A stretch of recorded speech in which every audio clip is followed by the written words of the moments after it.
The Indonesian fans are fantastic. The passion that they have.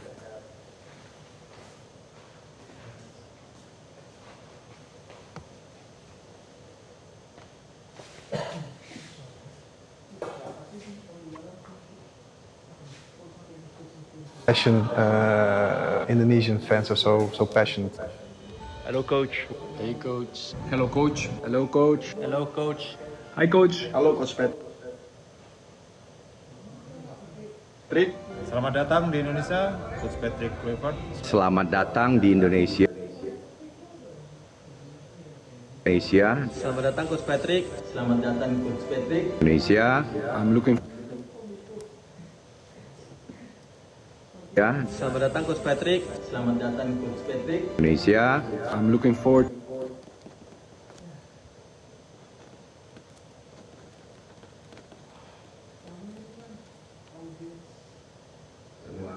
Bisa tercapai.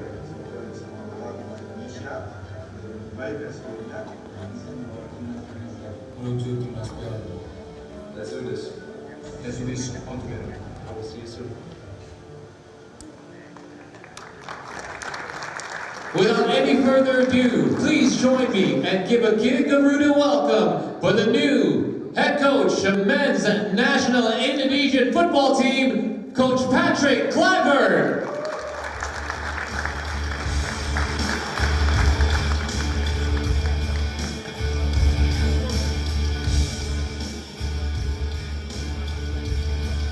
Coach, have a seat. Very good. How are you doing? Good. How are you? I'm very good. Thank you. Welcome to Indonesia. I want to take a moment, first of all, on behalf of the millions of football fans in this country, to say that we are absolutely honored and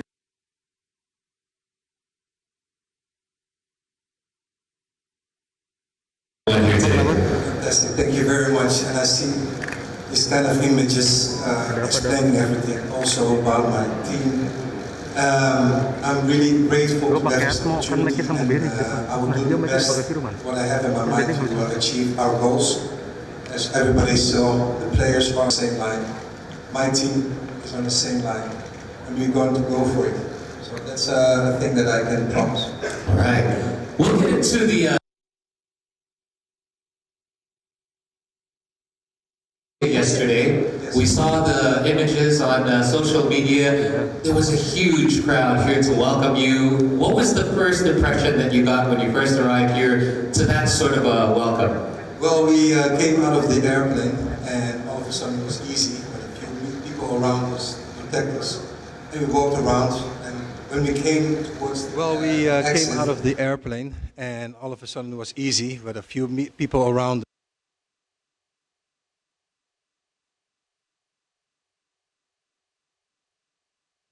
what I said also in the video.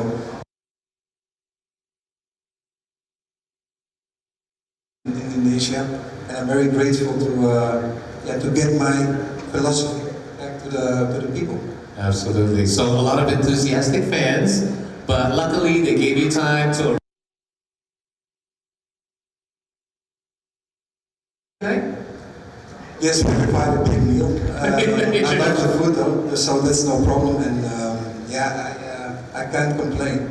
Okay, we do know that the Dutch culture and Indonesian culture are very much entwined. Probably not your first time having Indonesian food, so no big surprises for you so far. No big surprises. Glad to hear.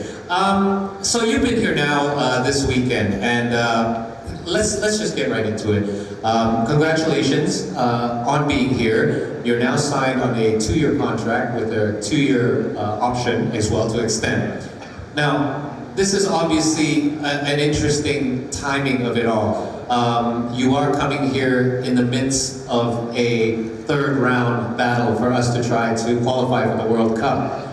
You mentioned something interesting to me. We met earlier at lunch, and in regards to looking at 4 years as opposed to just like 4 to 6 months in the qualification, you said you have more of a 2-phase plan. I wonder if you could just explain to the reporters and the guests in attendance. Yes, of course. What I just said to you was that we have a 4-year plan, of course, but I build it up in 2 pieces. The first piece is to impact and to have results.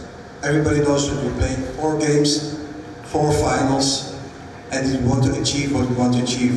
And after that, it's to build and to implement. But first, the most important thing is to have result and impact. Okay, so that is the first phase, and that would be your first goal, to qualify us for the World Cup. In regards to the qualification and what follows after that, and say that you do achieve this goal, what would be the next phase of your plan? Well, that's what I said. You have to build and implement the way we are going to train, the way we want to achieve the goals that we want to achieve. Also, the under 23 is also very important because in 2 years we play also the Olympics. So there's a lot of things to be done. I'm very committed, and my team is very committed to achieve every goal. And that's the mindset that we need to have all together. Allow me a moment to translate some of the things that I'm saying. Yang saya nanya adalah mengenai kontrak yang Coach Patrick mendapatkan, yaitu 2 tahun dengan opsi untuk perpanjang 2 tahun lagi.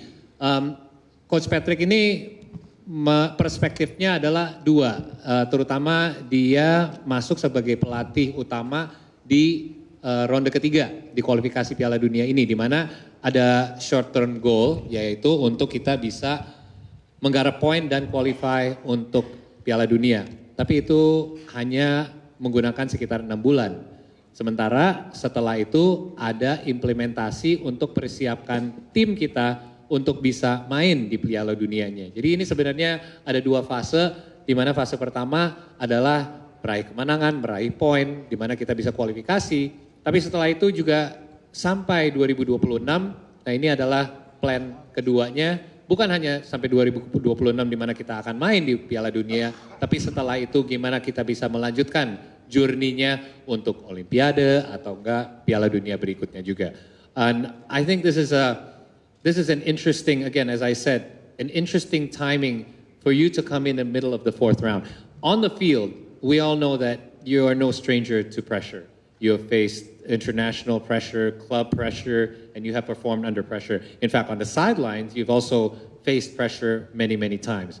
But this is an interesting situation where you come into the middle of the 4th round facing Australia away on your first match, then having 2 home games that are pretty much must-win situations for us, and then our final one away to Japan.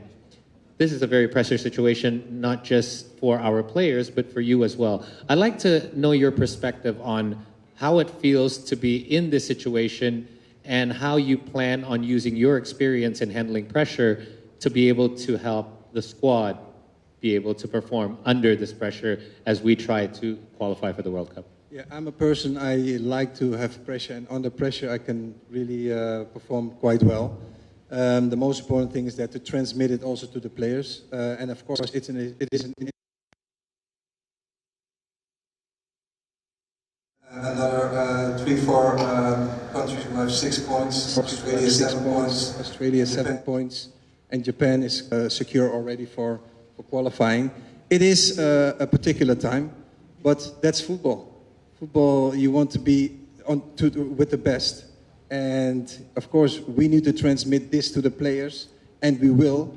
And for sure, the mindset of the players are on the same level than us. And you see on the video how they want to achieve the goal, and that's the most important thing. Everybody needs to will to achieve this goal, and we need to do it together. And everybody needs to stand behind the team so we can achieve it, and everybody's happy. That's the most important thing. Absolutely. Yang saya menanyakan Coach Patrick adalah dengan pengalaman dia yang sering menghadapi tekanan di dalam lapangan ataupun di sideline sebagai pelatih. Ini adalah sekali lagi situasi yang menarik di mana dia masuk di ronde ketiga di tengahnya dan langsung sudah menghadapi pressure untuk menggarap poin. Dan Patrick ini juga mengkonfirmasi bahwa dia tidak takut sama tekanan dan dia akan menerapkan attitude ini dan cara pemikiran ini, mindset ini ke para pemain juga untuk mereka bisa menghadapi ini bersama. Dan itu kuncinya adalah Coach Patrick ingin menghadapi situasi ini, tekanan ini bersama sebagai satu unit, di mana ada beberapa match penting ke depan, mereka akan bisa menghadapi sebagai satu tim. So let's talk a little bit about your experiences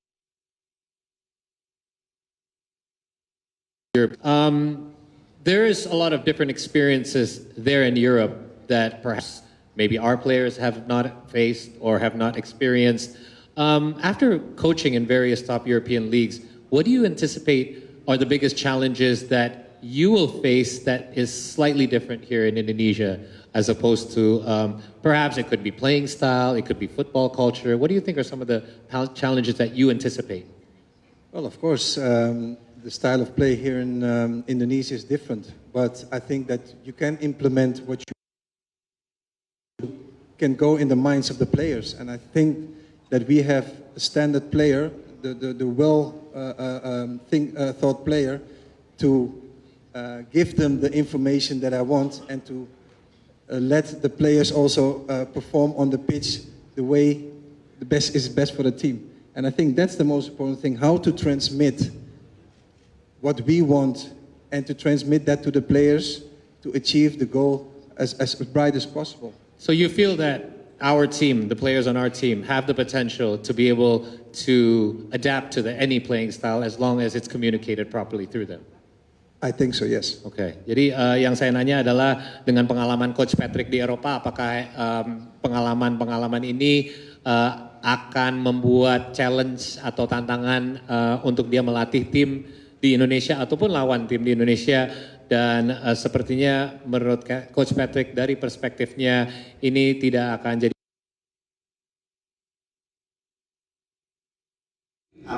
bukan hanya konteks tim pelatihnya yang ingin di lapangan ini akan bisa dieksekusi dengan baik. I want to talk about the local talents. I mean, you obviously have watched our national team through videos. You've seen our performances. What are some of the promising young talents that you've seen that you feel you can kind of maximize their potential now that you have a role to lead them as their leader? Yes, of course. I'm new. I need to check also the local players, of course, because I think the local players are the heart of Indonesia. And the other players are, of course, super important, but I think we need to focus very good on the local players and check the quality of the local players, because I think that is hyper important to, implement those players as well, because you want to have also the heart of Indonesia in the team. The quality for me is the most important thing, of course, but yes, in a few weeks I will come back and I'm going to check the local players for sure. If you feel that the local players are the heart of our national team, with the influx of the diaspora that we have, and we are planning to scout further diaspora, how do you feel their roles mesh together on our national team? Well, we go with all to the same goal. So the local players and the diaspora players, they need to form one block, one team. And the local players are even as important as the players that come from abroad. Right. So if the local players are the heart of the team, what would the role of the diaspora players be? Those are also the heart, of course, because if not, they didn't do the neutralization, they wouldn't come to the Indonesian national team. So everybody is important who I call up for the national team. Absolutely, and I agree. Menurut Coach Patrick, kepentingan pemain lokal bukan hanya dari sisi talenta, tapi pemain-pemain kita yang dilahir di Indonesia, ini adalah yang menjadi jantung dan jiwanya dari tim nasional kita. Kalau seandainya pemain lokal menjadi jantung dan jiwa dari pemain nasional, dari tim nasional kita, berarti pemain diaspora pun menjadi extension dari itu, menjadi tangan dan kakinya dari timnas ini, dan itu bisa menjadikan satu unit yang sangat baik. Jelajahi cara baru mendapatkan informasi. Download MetroTV Extend sekarang.